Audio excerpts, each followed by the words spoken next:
सर्वप्रथम तो जय श्री कृष्ण। आज हम लोग जानेंगे जो भगवान राम हैं वह तमसा नदी के तट पर पहुंच चुके हैं और वहीं पर विश्राम करने को सोचती हैं। तो जब रात्रि हो जाती है तो अपने माता पिता के लिए और अयोध्या वासियों के लिए बड़ी चिंता करते हैं। फिर उनके साथ जो नगरवासी कुछ लोग उनके पीछे पीछे जा रहे थे, सोचते हैं कि हम लोग भी वन में ही रहेंगे श्री राम के साथ। तो श्री राम सोचते हैं कि इनसे पीछा कैसे छुड़ाया जाए, समझाने बुझाने तो मान नहीं रहे हैं।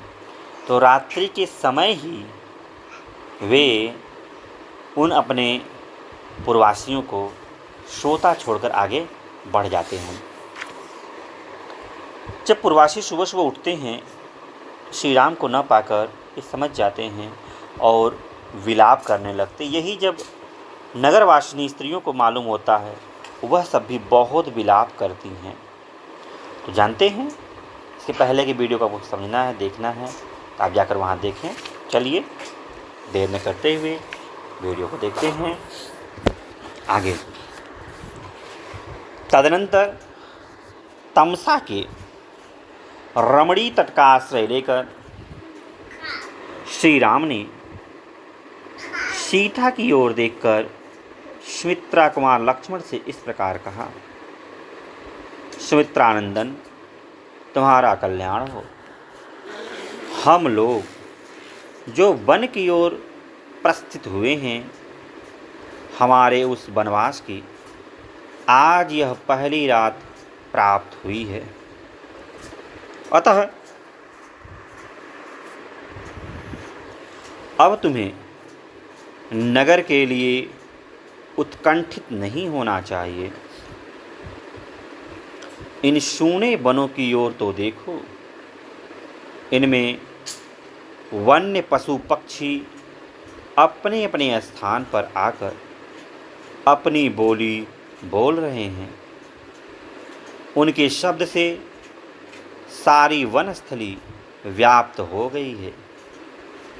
मानो ये सारे वन हमें इस अवस्था में देखकर खिन्न हो सब ओर से रो रहे हैं। आज मेरे पिता की राजधानी अयोध्या नगरी वन में आए हुए हम लोगों के लिए समस्त नर नारियों सहित शोक करेगी, इसमें संशय नहीं है। पुरुष सिंह अयोध्या के मनुष्य बहुत से सद्गुणों के कारण महाराज में, तुम में, मुझ में तथा भरत और शत्रुघ्न में भी अनुरक्त हैं। इस समय मुझे पिता और यशस्विनी माता के लिए बड़ा शोक हो रहा है। कहीं ऐसा न हो कि वे निरंतर रोते रहने के कारण अंधे हो जाएं। परंतु भरत बड़े धर्मात्मा हैं। अवश्य ही वे धर्म और अर्थ और काम तीनों के अनुकूल वचनों द्वारा पिताजी को और मेरी माता को भी सांत्वना देंगे। महाबाहो, जब मैं भरत के कोमल स्वभाव का बार बार स्मरण करता हूँ, तब मुझे माता पिता के लिए अधिक चिंता नहीं होती। नरश्रेष्ठ लक्ष्मण, तुमने मेरे साथ आकर बड़ा ही महत्वपूर्ण कार्य किया, क्योंकि तुम न आते तो मुझे विदेह कुमारी सीता की रक्षा के लिए कोई सहायक ढूंढना पड़ता। सुमित्रानंदन, यद्यपि यहाँ नाना प्रकार के जंगली फल मूल मिल सकते हैं, तथापि आज की यह रात मैं केवल जल पीकर ही बिताऊंगा। यही मुझे अच्छा जान पड़ता है। लक्ष्मण से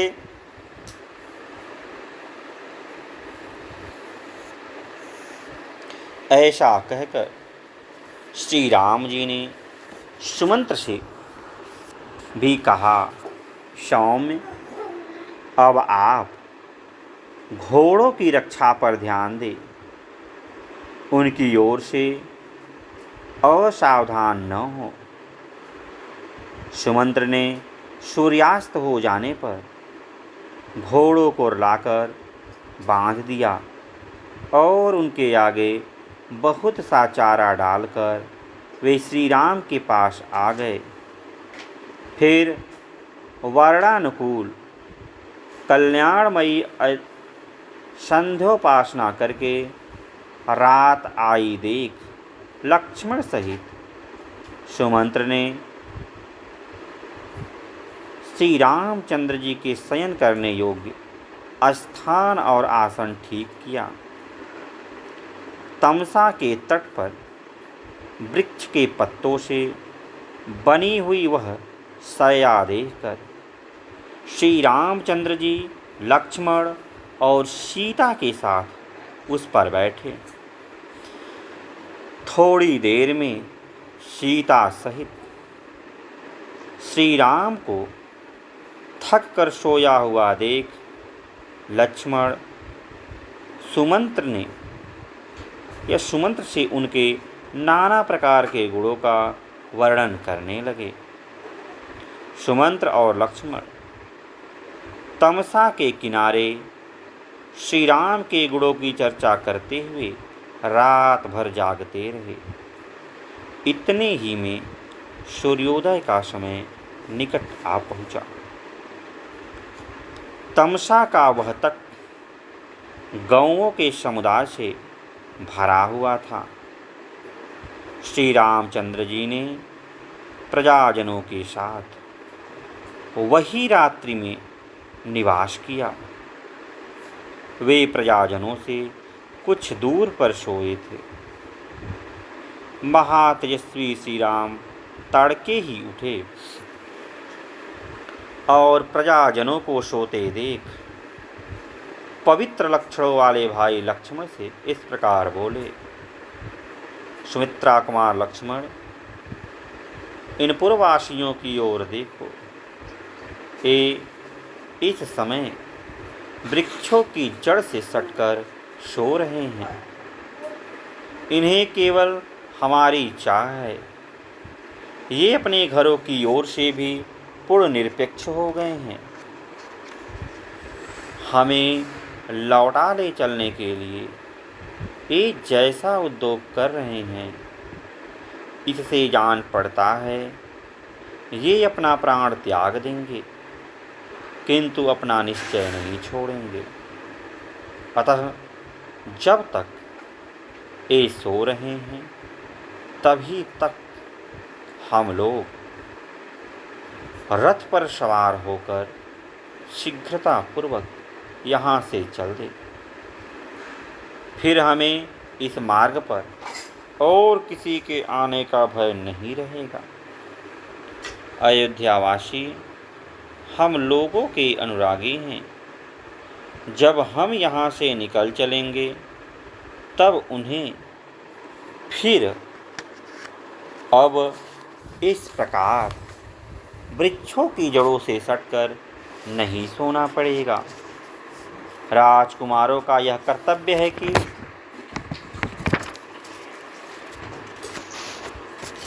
वे पूर्ववासियों को अपने द्वारा होने वाले दुख से मुक्त करें, न कि अपना दुख देकर उन्हें और दुखी बना दे। यह सुनकर लक्ष्मण ने साक्षात धर्म के समान विराजमान भगवान श्री राम से कहा, परम बुद्धिमान आर्य, मुझे आपकी राय पसंद है। शीघ्र ही रथ पर सवार होइए। तब श्री राम ने सुमंत्र से कहा, प्रभो, आप जाइए और शीघ्र ही रथ जोड़कर तैयार कीजिए। फिर मैं जल्दी ही यहाँ से वन की ओर चलूँगा। आज्ञा पाकर सुमंत्र ने उन उत्तम घोड़ों को तुरंत ही रथ में जोत दिया और श्री राम के पास हाथ जोड़कर निवेदन किया, महाबाहो, रथियों में श्रेष्ठ वीर, आपका कल्याण हो। आपका यह रथ जुता हुआ तैयार है।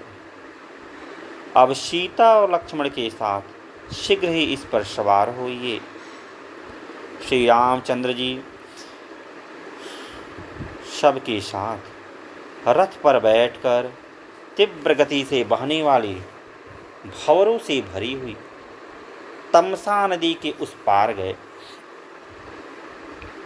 नदी को पार करके महाबाहु श्रीमान राम ऐसे महान मार्ग पर पहुँचे जो कल्याणप्रद, कंटक रहित तथा सर्वत्र भय देखने वाले के लिए भी भय से रहित था। उस समय श्री राम ने पुरवासियों को भुलावा देने के लिए सुमंत्र से यह बात कही, सारथे, हम लोग तो यहीं उतर जाते हैं, परंतु आप रथ पर आरूढ़ होकर पहले उत्तर दिशा की ओर जाइए। 2 घड़ी तक तीव्र गति से उत्तर जाकर फिर दूसरे मार्ग से रथ को यहीं लौटा लाइए। जिस तरह भी प्रवासियों को मेरा पता न चले, वैसा एकाग्रता पूर्वक प्रयत्न कीजिए। श्री राम जी का यह वचन सुनकर सारथी ने वैसा ही किया और लौटकर पुनः श्री राम की सेवा में रथ उपस्थित कर दिया। तत्पश्चात सीता सहित श्री राम और लक्ष्मण, जो रघुवंश की वृद्धि करने वाले थे, लौटा कर लाए गए उस रथ पर चढ़े। तदनंतर सारथी ने घोड़ों को उस मार्ग पर बढ़ा दिया जिससे तपोवन में पहुंचा जा सकता था। तदनंतर सारथी सहित महारथी श्री राम ने यात्राकालिक मंगल सूचक शगुन देखने के लिए पहले तो उस रथ को उत्तराभिमुख खड़ा किया, फिर वे उस रथ पर आरूढ़ होकर वन की ओर चल दिए। इधर रात बीतने पर जब सवेरा हुआ, तब अयोध्यावासी मनुष्य श्री रघुनाथ जी को न देखकर अचेत हो गए। शोक से व्याकुल होने के कारण उनसे कोई भी चेष्टा करते न बनी। वे शोक जनित आंसू बहाते हुए अत्यंत खिन्न हो गए तथा इधर उधर उनकी खोज करने लगे, परंतु उन दुखी प्रवासियों को श्री राम किधर गए इस बात का पता देने वाला कोई चिन्ह तक नहीं दिखाई दिया। बुद्धिमान श्री राम से विलग होकर वे अत्यंत दीन हो गए। उनके मुख पर विषाद जनित वेदना स्पष्ट दिखाई देती थी। वे मनीषी पूर्ववासी करुणा से भरे वचन बोलते हुए विलाप करने लगे। हाय, हमारी उस निद्रा को धिक्कार है जिससे अचेत हो जाने के कारण हम उस समय विशाल वृक्ष वाले महाबाहु श्री राम के दर्शन से वंचित हो गए, जिनकी कोई भी क्रिया कभी निष्फल नहीं होती है। वे तापस वेशधारी महाबाहु श्री राम हम भक्तजनों को छोड़कर परदेश वन में कैसे चले गए। जैसे पिता अपने औरस पुत्र का पालन करता है, उसी प्रकार जो सदा हमारी रक्षा करते थे, वे ही रघुकुल श्रेष्ठ श्री राम आज हमें छोड़कर वन को क्यों चले गए। अब हम लोग यही प्राण दे दें। या मरने का निश्चय करके उत्तर दिशा की ओर चल दिए। श्री राम से रहित होकर हमारा जीवन धारण किस लिए हितकर हो सकता है? अथवा यहाँ बहुत से बड़े बड़े सूखे काठ पड़े हैं, उनसे चिता जलाकर हम सब लोग उसी में प्रवेश कर जाएं। यदि हमसे कोई श्री राम का वृत्तांत पूछेगा तो हम उसे क्या उत्तर देंगे? क्या हम यही कहेंगे कि जो किसी के दोष नहीं देखते और सबसे प्रिय वचन बोलते हैं, उन महाबाहु श्री राम रघुनाथ जी को हमने वन में पहुंचा दिया। हाय, यह अयोग्य बात हमारे मुंह से कैसे निकल सकती है? श्री राम के बिना हम लोगों को लौटा हुआ देखकर स्त्री, बालक और वृद्धों सहित सारी अयोध्या नगरी निश्चय ही दीन और आनंदहीन हो जाएगी। हम लोग वीरवर महात्मा श्री राम के साथ सर्वदा निवास करने के लिए निकले थे। अब उनसे बिछुड़कर हम अयोध्यापुरी को कैसे देख सकेंगे? इस प्रकार अनेक तरह की बातें कहते हुए वे समस्त प्रवासी अपनी भुजा उठाकर विलाप करने लगे। वे बछड़ों से बिछड़ी हुई अग्निगामिनी गौओं की भांति दुख से व्याकुल हो रहे थे। फिर रास्ते पर रथ की लीक देखते हुए सब के सब कुछ दूर तक गए, किंतु क्षण भर में मार्ग का चिन्ह न मिलने के कारण वे महान शोक में डूब गए। उस समय यह कहते हुए कि यह क्या हुआ, अब हम क्या करें? दैव ने हमें मार डाला। वे मनुष्यवी पुरुष रथ की लीक का अनुसरण करते हुए अयोध्या की ओर लौट पड़े। उनका चित्त क्लांत हो रहा था। वे सब जिस मार्ग से गए थे उसी से लौटकर अयोध्यापुरी में जा पहुँचे, जहाँ के सभी सत्पुरुष श्री राम के लिए व्यथित थे। उस नगर को देखकर उनका हृदय दुख से व्याकुल हो उठा। वे अपने शोक पीड़ित नेत्रों द्वारा आंसुओं की वर्षा करने लगे। वे बोले, जिसके गहरे कुंडल से वहाँ का नाग वरुण द्वारा निकाल दिया गया हो, वह नदी जैसे शोभाहीन हो जाती है, इसी प्रकार श्री राम से रहित हुई यह अयोध्या नगरी अब अधिक शोभा नहीं पाती है। उन्होंने देखा सारा नगर चंद्रहीन आकाश और जलहीन समुद्र के समान आनंद शून्य हो गया है। पूर्व की यह दुरावस्था देख वे अचेत से हो गए। उनके हृदय का सारा उल्लास नष्ट हो चुका था। वे दुख से पीड़ित हो उन महान वैभव संपन्न गृहों में बड़े क्लेश के साथ पृष्ठ हो सबको देखते हुए भी अपने और पराये की पहचान न कर सके। इस प्रकार जो विषादग्रस्त, अत्यंत पीड़ित, शोकमग्न तथा प्राण त्याग देने की इच्छा से युक्त हो नेत्रों से आंसू बहा रहे थे, श्री रामचंद्र जी के साथ जाकर भी जो उन्हें या उनके बिना लौट आए थे और इसीलिए जिनका चित्त ठिकाने नहीं था, उन नगरवासियों की ऐसी दशा हो रही थी मानो उनके प्राण निकल गए हो। वे सब अपने अपने घर में आकर पत्नी और पुत्रों से घिरे हुए आंसू बहाने लगे। उनके मुख अश्रुधारा से आच्छादित थे। उनके शरीर में हर्ष का कोई चिन्ह नहीं दिखाई देता था तथा मन में भी आनंद का अभाव ही था। वैश्यों ने अपनी दुकानें नहीं खोली। क्रय विक्रय की वस्तुएं बाजारों में फैलाई जाने पर भी उनकी शोभा नहीं हुई। उन्हें लेने के लिए ग्राहक नहीं आए। उस दिन गृहस्थों के घर में चूल्हा नहीं जले, रसोई नहीं बनी। खोई हुई वस्तु मिल जाने पर भी किसी को प्रसन्नता नहीं हुई। विपुल धनराशि प्राप्त हो जाने पर भी किसी ने उसका अभिनंदन नहीं किया। जिसने प्रथम बार पुत्र को जन्म दिया था, वह माता भी आनंदित नहीं हुई।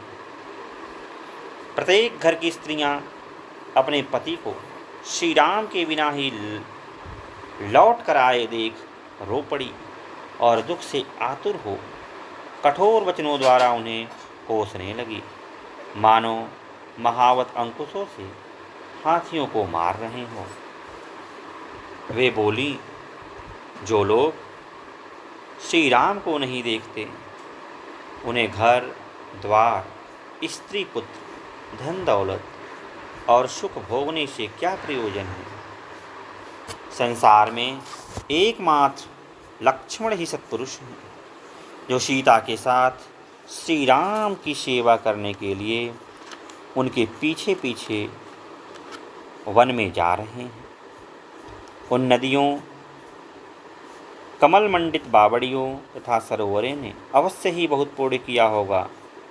इनके पवित्र जल में स्नान करके श्री रामचंद्र जी आगे जाएंगे। जिनमें रमणीय वृक्षावलियाँ शोभा पाती हैं, वे सुंदर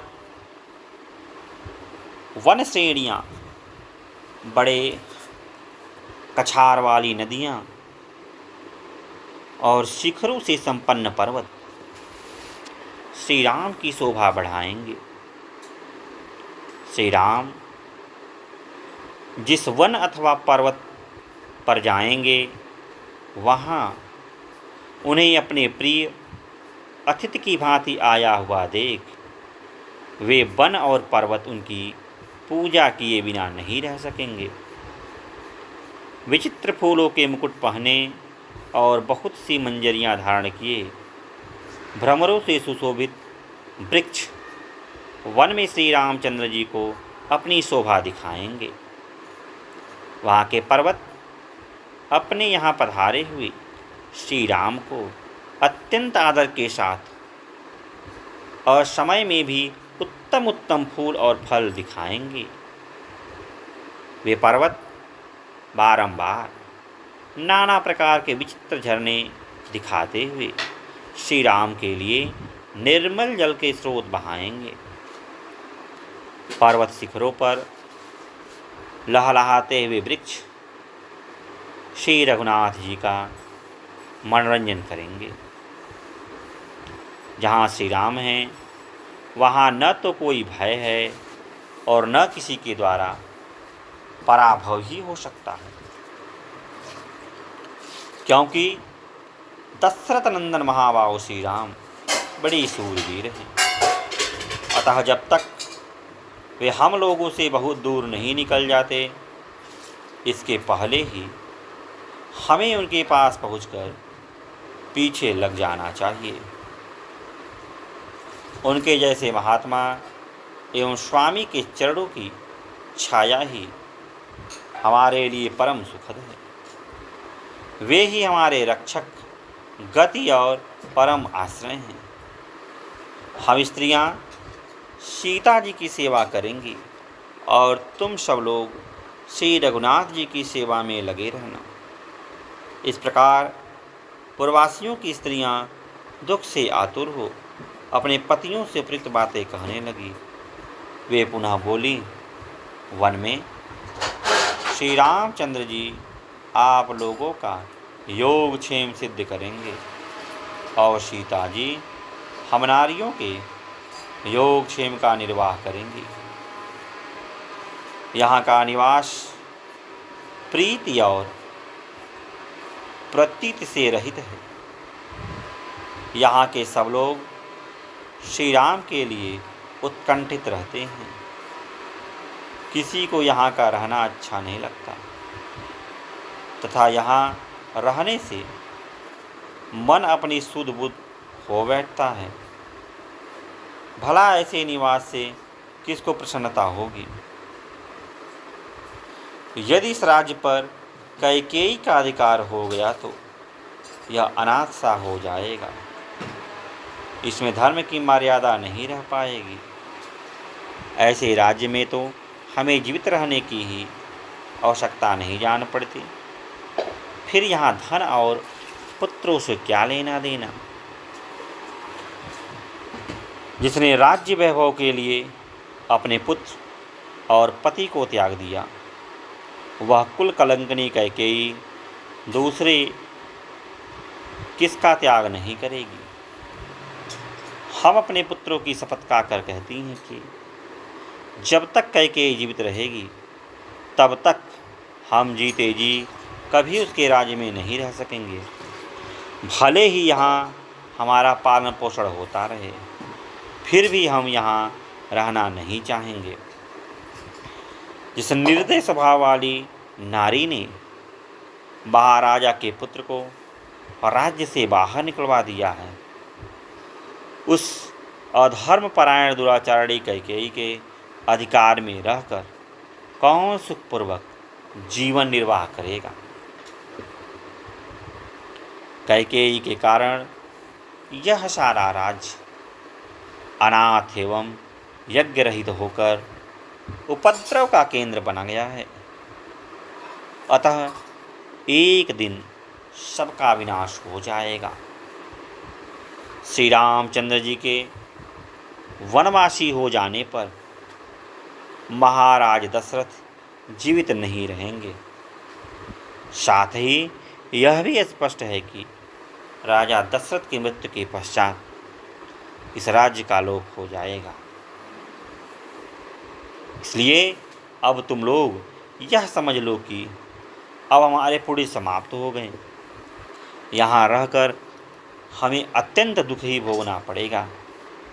ऐसी दशा में यहाँ तो जहर घोलकर पी लो या श्री राम का अनुसरण करो, अथवा किसी ऐसी देश में चलो जहाँ कैकेयी का नाम भी न सुनाई देता हो। झूठे वर की कल्पना के कारण पत्नी और लक्ष्मण के साथ श्री राम को देश निकाला दे दिया गया और हमें भरत के साथ बांध दे दिया गया। अब हमारी दशा कसाई के घर बंधे हुए पशुओं के समान हो गई है। लक्ष्मण के श्रेष्ठ भ्राता श्री राम का मुख पूर्व चंद्रमा के समान मनोहर है। उनके शरीर की कांति श्याम गले की हंसली मांस से ढकी हुई, भुजाएं घुटनों तक लंबी और नेत्र कमल के समान सुंदर हैं। वे सामने आने पर पहले ही बातचीत छोड़ते हैं तथा मीठे और सत्य वचन बोलते हैं। श्री राम शत्रुओं का दमन करने वाले और महान बलवान हैं। समस्त जगत के लिए सौम्य कोमल स्वभाव वाले, उनका दर्शन चंद्रमा के समान प्यारा है। निश्चय ही मत वाले गजराज के समान पराक्रमी पुरुष सिंह सारथी श्री राम भूतल पर विचरते हुए वन स्थलियों की शोभा बढ़ाएंगे। नगर में नगरिकों की स्त्रियां इस प्रकार विलाप करती हुई दुख से संतप्त हो इस प्रकार जोर जोर से रोकने लगी, मानो उन पर मृत्यु का भय आ गया। अपने अपने घरों में श्री राम के लिए स्त्रियां इस प्रकार दिन भर विलाप करती रही। धीरे धीरे सूर्यदेव अस्ताचल को चले गए और रात हो गई। उस समय किसी के घर में अग्निहोत्र के लिए भी आग नहीं जली, स्वाध्याय और कथा वार्ता भी नहीं हुई। सारी अयोध्यापुरी अंधकार से पूती और सी प्रतीति होती थी। बनियों की दुकानें बंद होने के कारण वहाँ चहल पहल नहीं थी। सारी पुरी की हंसी खुशी छिन गई। श्री राम रूपी आश्रय से रहित अयोध्या नगरी, जिसके तारे छिप गए हो, उस आकाश के समान श्रीहीन जान पड़ता था। उस समय नगरवासिनी स्त्रियां श्री राम के लिए इस तरह शोकातुर हो रही थी मानो उनके सगे बेटे या भाई को देश निकाला दे दिया गया हो। वे अत्यंत दीन भाव से विलाप करके रोने लगी और रोते रोते अचेत हो गई, क्योंकि श्री राम उनके लिए पुत्रों तथा भाइयों से भी बढ़कर थे। वहाँ गाने बजाने और नाचने के उत्सव बंद हो गए। सबका उत्साह जाता रहा। बाजार की दुकानें नहीं खुली। इन सब कारणों से कुछ समय अयोध्या नगरी जलहीन समुद्र के समान सुनसान लग रही थी।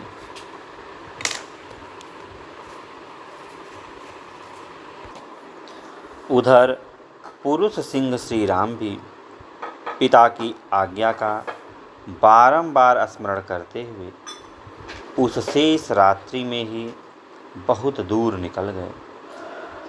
उसी तरह चलते चलते उनकी वह कल्याणमयी रजनी भी व्यतीत हो गई। सवेरा होने पर मंगलमयी संध्योपासना करके वे विभिन्न जनपदों को लांघते हुए चल दिए। जिनकी सीमा के पास की भूमि जोत दी गई थी, उन ग्रामों तथा फूलों से सुशोभित वनों को देखते हुए वे उन उत्तम घोड़ों द्वारा शीघ्रतापूर्वक आगे बढ़े जा रहे थे। तथापि सुंदर दृश्यों के देखने में तन्मय रहने के कारण उन्हें उस रथ की गति धीमी सी जान पड़ती थी। मार्ग में जो बड़े और छोटे गांव मिलते थे, उनमें निवास करने वाले मनुष्यों की निम्नांकित बातें उनके कानों में पड़ रही थी। अहो, काम के बस में पड़े हुए राजा दशरथ को धिक्कार है। हाय हाय, पापशिला, पापासक्त, क्रूर तथा धर्म मर्यादा का त्याग करने वाली कैकेयी को तो दया छू भी न गई।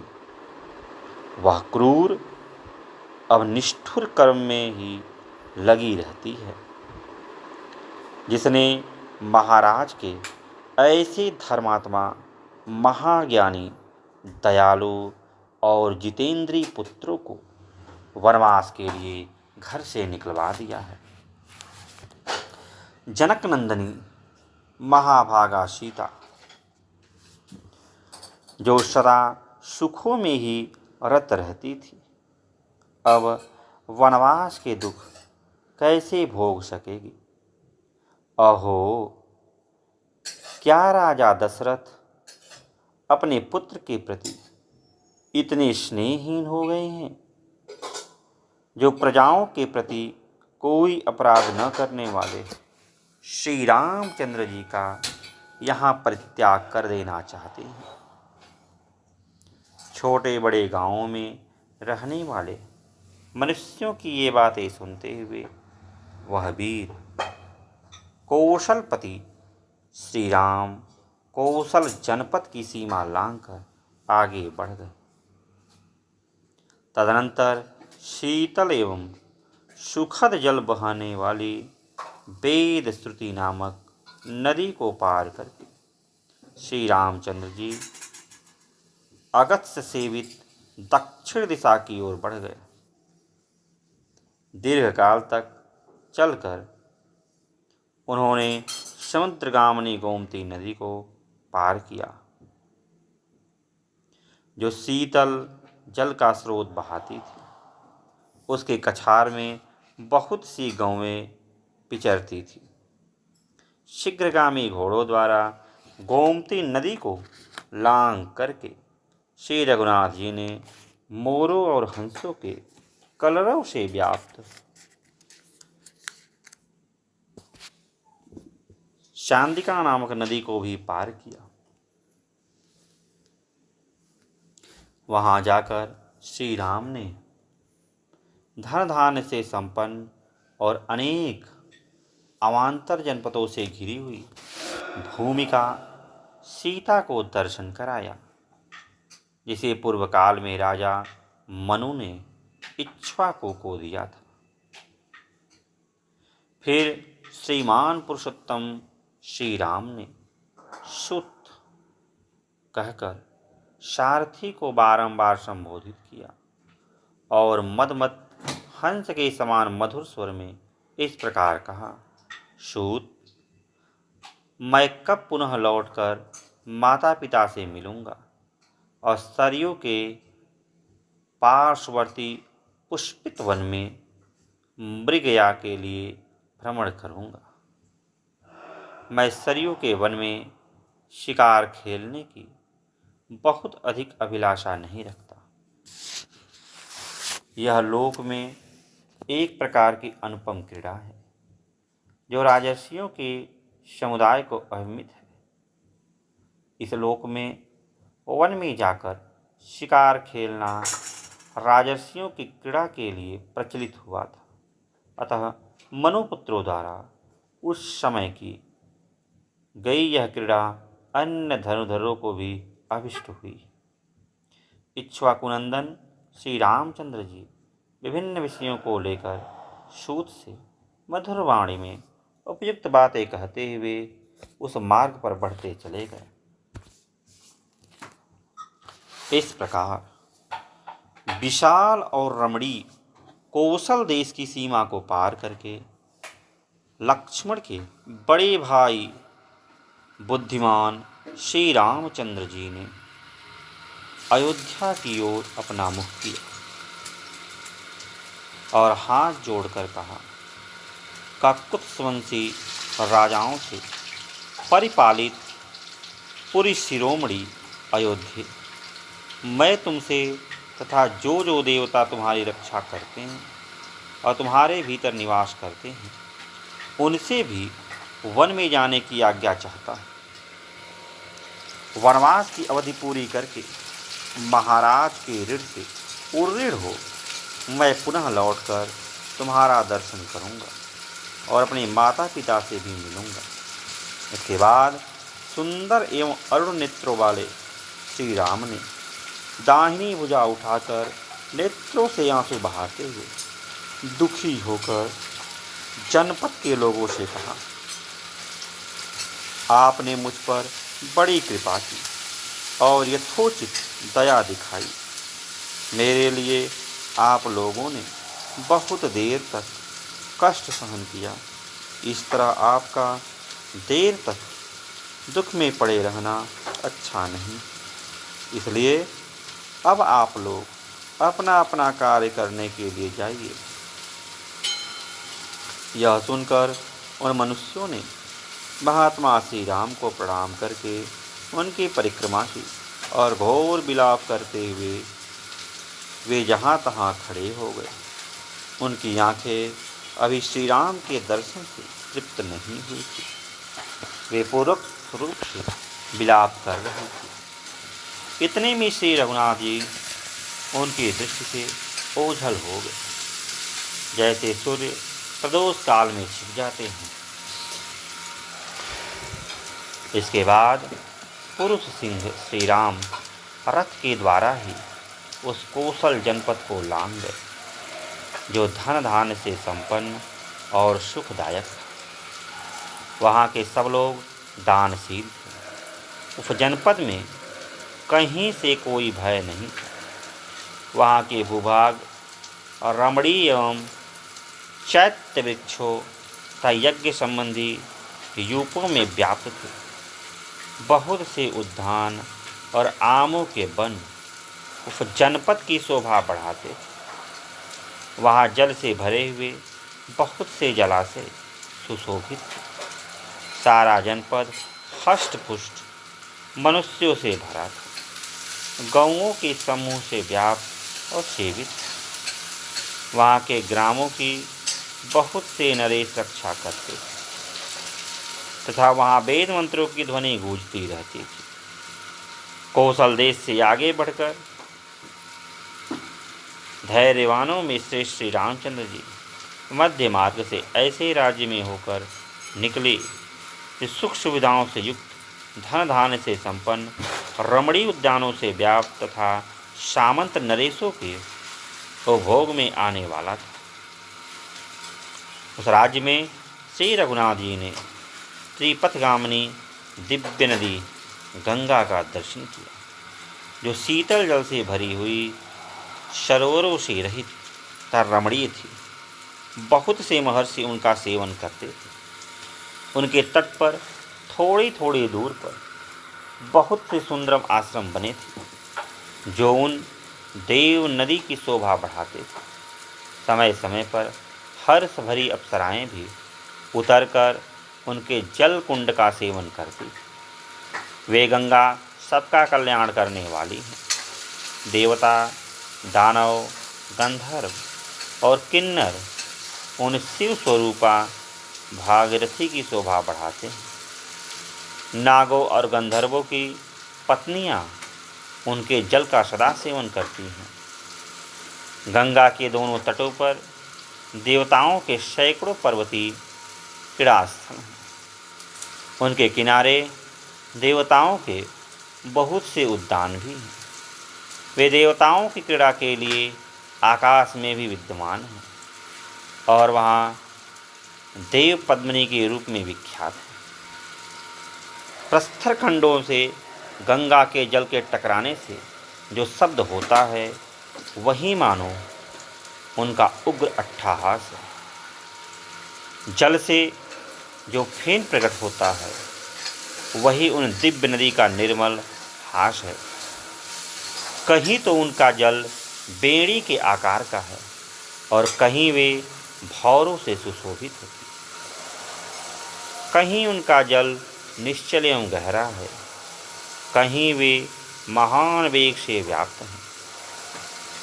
कहीं उनके जल से मृदंग आदि के समान गंभीर घोष प्रकट होता है और कहीं वज्रपात आदि के समान भयंकर नाद सुनाई पड़ता है। उनके जल में देवताओं के समुदाय गोते लगाते हैं।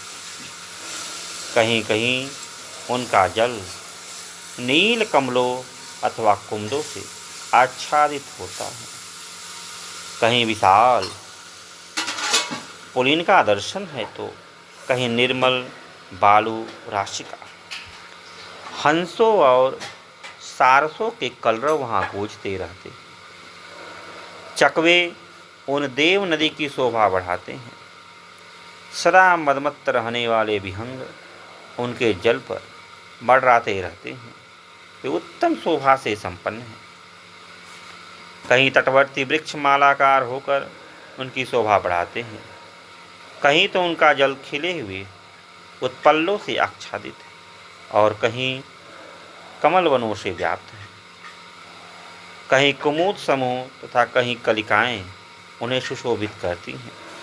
कहीं नाना प्रकार के पुष्पों के परागों से व्याप्त होकर वे मदमत्त नारी के समान प्रतीत होती हैं। वे मल समूह पाप राशि दूर कर देती हैं। उनका जल इतना स्वच्छ है कि मणि के समान निर्मल दिखाई देता है।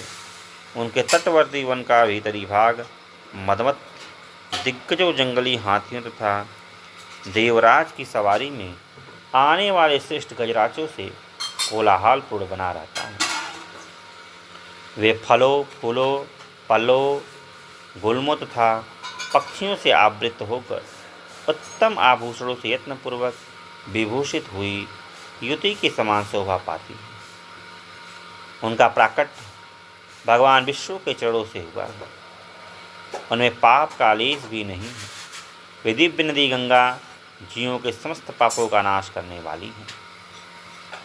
उनके जल में शूष,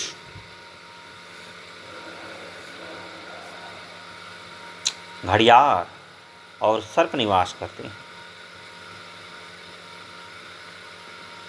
शगरवंशी राजा भागीरथ के तपोमय तेज से, जिनका शंकर जी के जटाजूट से अवतरण हुआ था, जो समुद्र की रानी हैं तथा जिनके निकट सारस और क्रौंच पक्षी कलरव करते रहते हैं, उन्हें देव नदी गंगा के पास महाबाहु श्री राम जी पहुँचे।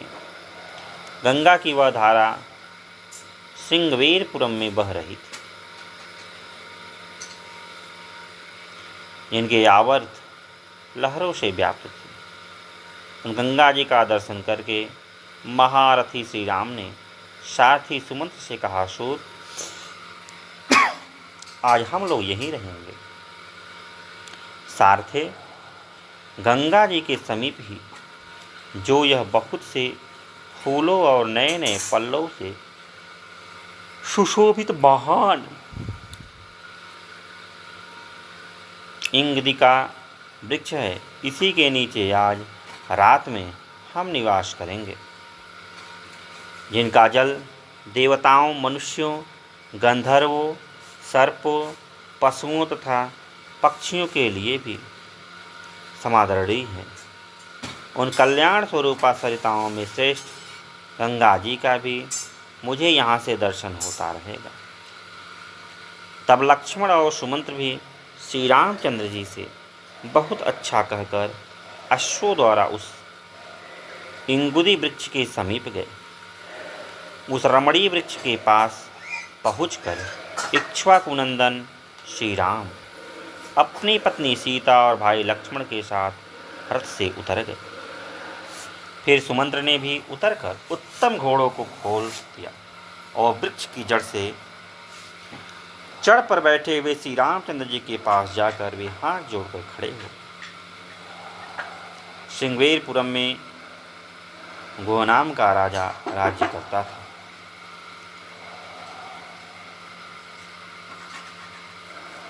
वह श्री रामचंद्र जी का प्राणों के समान प्रिय मित्र था। उसका जन्म निषाद कुल में हुआ था।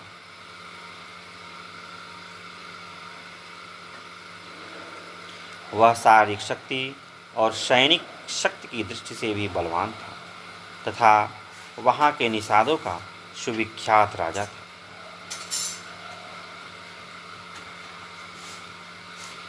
उसने जब सुना कि पुरुष सिंह श्री राम मेरे राज्य में पधारे हैं, तब वह बूढ़े मंत्रियों और बंधु बांधवों से घिरा हुआ वहाँ आया। निषाद राज को दूर से आया हुआ देख श्री रामचंद्र जी लक्ष्मण के साथ आगे बढ़कर उससे मिले। श्री रामचंद्र जी को वल्कल आदि धारण किए देख गुह को बड़ा दुख हुआ। उसे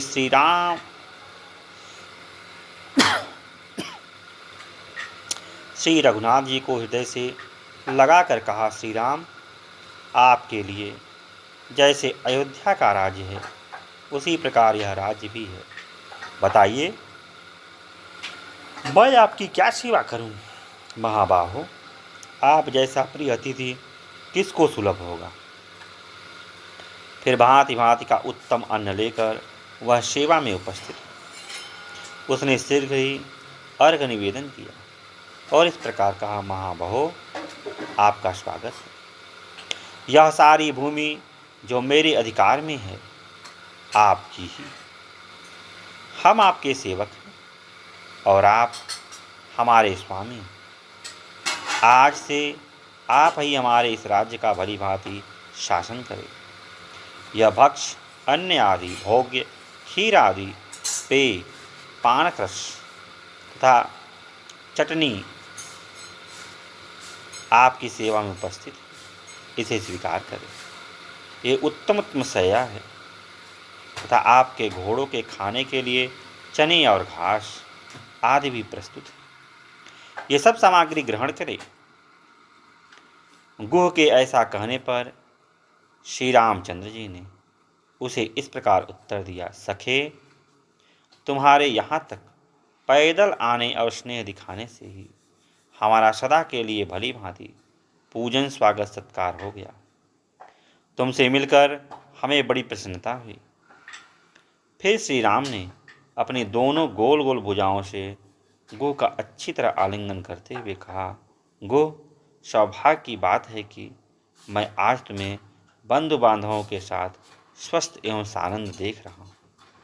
बताओ, तुम्हारे राज्य में मित्रों के यहाँ तथा वनों में सर्वत्र कुशल तो है ना?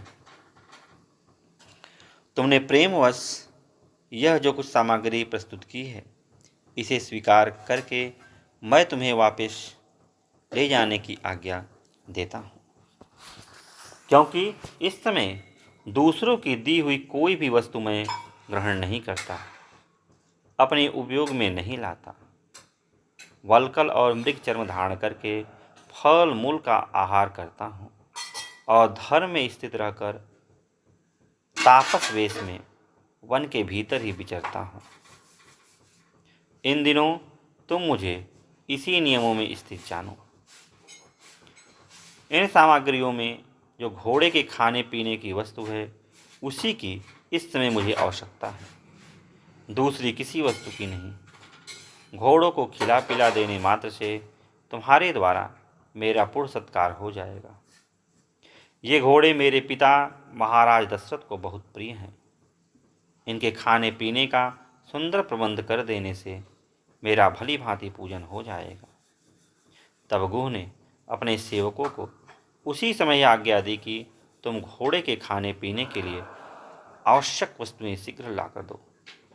तत्पश्चात वल्कल का उत्तरी वस्त्र धारण करने वाले श्री राम ने सायंकाल की संध्योपासना करके भोजन के नाम पर स्वयं लक्ष्मण का लाया हुआ केवल जल मात्र पी लिया।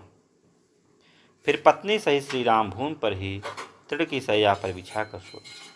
उस समय लक्ष्मण उनके दोनों चरणों को धोकर पोंछकर वहाँ से कुछ दूर पर हट आए और एक वृक्ष का सहारा लेकर बैठ गए। गुह भी सावधानी के साथ धनुष धारण करके सुमंत्र के साथ बैठकर सुमित्रा कुमार लक्ष्मण से बातचीत करता हुआ श्री राम की रक्षा के लिए रात भर जागता रहा। इस प्रकार सोए हुए यशस्वी मनस्वी दशरथ नंदन महात्मा श्री राम की, जिन्होंने कभी दुख नहीं देखा था तथा जो सुख भोगने के ही योग्य थे, वह रात उस समय नींद न आने के कारण बहुत देर के बाद व्यतीत हुई। लक्ष्मण को अपने भैया के लिए स्वाभाविक अनुराग से जागते देख निषाद राजगुह को बड़ा संताप हुआ। उसने रघुनंदन लक्ष्मण से कहा, तात राजकुमार, तुम्हारे लिए आराम देने वाली शैया तैयार है, इस पर सुखपूर्वक सोकर भली भांति विश्राम कर लो। यह मैं सेवक तथा इसके साथ के सब लोग वनवासी होने के कारण सब प्रकार के क्लेश सहन करने योग्य है, क्योंकि हम सबको कष्ट सहने का अभ्यास है, परंतु तुम सुख में ही पले हो, अतः उसी के योग्य हो, इसलिए सो जाओ। हम सब लोग श्री रामचंद्र जी की रक्षा के लिए रात भर जागते रहेंगे। मैं सत्य की शपथ खाकर तुमसे सत्य कहता हूँ कि इस भूतल पर मुझे श्री राम से बढ़कर प्रिय दूसरा कोई नहीं है। इन श्री रघुनाथ जी के प्रसाद से ही मैं इस लोक में महान यश, विपुल धर्म लाभ तक प्रचुर अर्थ एवं भोग्य वस्तुएं पाने की आशा करता हूँ। अतः मैं अपने बंधु बांधवों के साथ हाथ में धनुष लेकर सीता सहित सोए हुए प्रिय सखा श्री राम की सब प्रकार से रक्षा करूँगा। इस वन में सदा विचरते रहने के कारण मुझसे यहाँ की कोई बात छिपी नहीं है। हम लोग यहाँ शत्रु की अत्यंत शक्तिशाली विशाल चतुरंगी सेना को भी अनायास ही जीत लेंगे। यह सुनकर लक्ष्मण ने कहा, निष्पाप निषादराज, तुम धर्म पर ही दृष्टि रखते हुए हमारी रक्षा करते हो, इसलिए इस स्थान पर हम सब लोगों के लिए कोई भय नहीं है।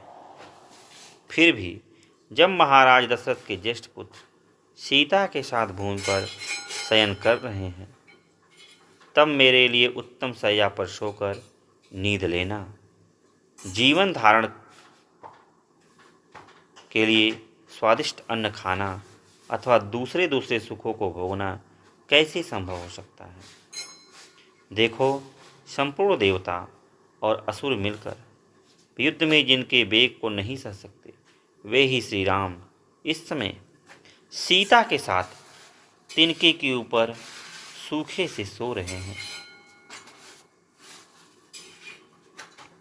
गायत्री आदि मंत्रों के जप, कृष्ण चंद्रायण आदि तप तथा नाना प्रकार के पराक्रम, यज्ञानुष्ठान आदि प्रयत्न करने से जो महाराज दशरथ को अपने समान उत्तम लक्षणों से युक्त ज्येष्ठ पुत्र के रूप में प्राप्त हुए, उन्हीं इन श्री राम वन में आ जाने से अब राजा दशरथ अधिक काल तक जीवन धारण नहीं कर सकेंगे। जान पड़ता है निश्चय ही यह पृथ्वी अब शीघ्र विधवा हो जाएगी। तात रनिवास की स्त्रियां बड़े जोर से अर्तनाद करके अधिक श्रम के कारण अब चुप हो गई होंगी। मैं समझता हूँ राजभवन का हाहाकार और चित्कार अब शांत हो गया होगा। महारानी कौशल्या, राजा दशरथ तथा मेरी माता सुमित्रा, ये सब लोग आज की रात तक जीवित रहेंगे या नहीं यह मैं नहीं कह सकता। शत्रुघ्न की बाट देखने के कारण संभव है मेरी माता जीवित रह जाए, परंतु यदि वीर जननी कौशल्या श्री राम के विरह में नष्ट हो जाएंगी तो यह हम लोगों के लिए बड़े दुख की बात होगी, जिसमें श्री राम के अनुरागी मनुष्य भरे हुए हैं तथा जो सदा सुख का दर्शन रूप प्रिय वस्तु की प्राप्ति कराने वाली रही है, वह अयोध्यापुरी राजा दशरथ के निधन जनित दुख से युक्त होकर नष्ट हो जाएगी। अपने ज्येष्ठ पुत्र महात्मा श्री राम को न देखने पर महामना राजा दशरथ के प्राण उनके शरीर में कैसे टिक सकेंगे। महाराज के नष्ट होने पर देवी कौशल्या भी नष्ट हो जाएगी। तदनंतर मेरी माता सुमित्रा भी नष्ट हुए बिना नहीं रह पाएगी। महाराज की इच्छा थी कि श्री राम को राज्य पर अभिषिक्त करूं। अपने उस मनोरथ को न पाकर श्री राम को राज्य पर स्थापित किए बिना ही हाय मेरा सब कुछ नष्ट हो गया ऐसा कहते हुए मेरे पिताजी अपने प्राणों का त्याग कर देंगे। उनकी उस मृत्यु का समय उपस्थित होने पर जो लोग रहेंगे और मेरे मरे हुए पिता रहकुल शिरोमणि दशरथ का सभी प्रेत कार्यों में संस्कार करेंगे, वे ही सफल मनोरथ और भाग्यशाली हैं। यदि पिताजी जीवित रहे तो रमणी चबूतरों और चौराहों के सुंदर स्थानों से युक्त पृथक पृथक बने हुए विशाल राजमार्गों से अलंकृत धनिकों की अट्टालिकाओं और देव मंदिरों एवं राजभवनों से संपन्न श्रेष्ठ वारांगनाओं से सुशोभित रथों, घोड़ों, हाथिनियों के आवागमन से भरी हुई विविध वाद्यों की ध्वनि से निनंदित समस्त कल्याणकारी वस्तुओं से भरपूर हष्ट पुष्ट मनुष्यों से सेवित पुष्प वाटिकाओं और उद्यानों से विभूषित सामाजिक उत्सव सुशोभित हुई मेरे पिता की राजधानी अयोध्यापुरी में जो लोग विचरेंगे वास्तव में वे सुखी ही हैं। क्या मेरे पिता महाराज दशरथ हम लोगों के लौटने तक जीवित रहेंगे? क्या वनवास से लौटकर उन उत्तमधारी व्रतधारी महात्मा का हम फिर दर्शन कर सकेंगे? क्या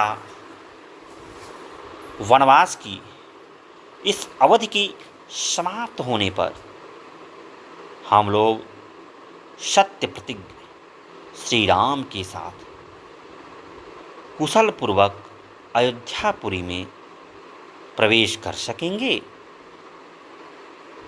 इस प्रकार दुख से आर्त होकर विलाप करते हुए महामना राजकुमार लक्ष्मण को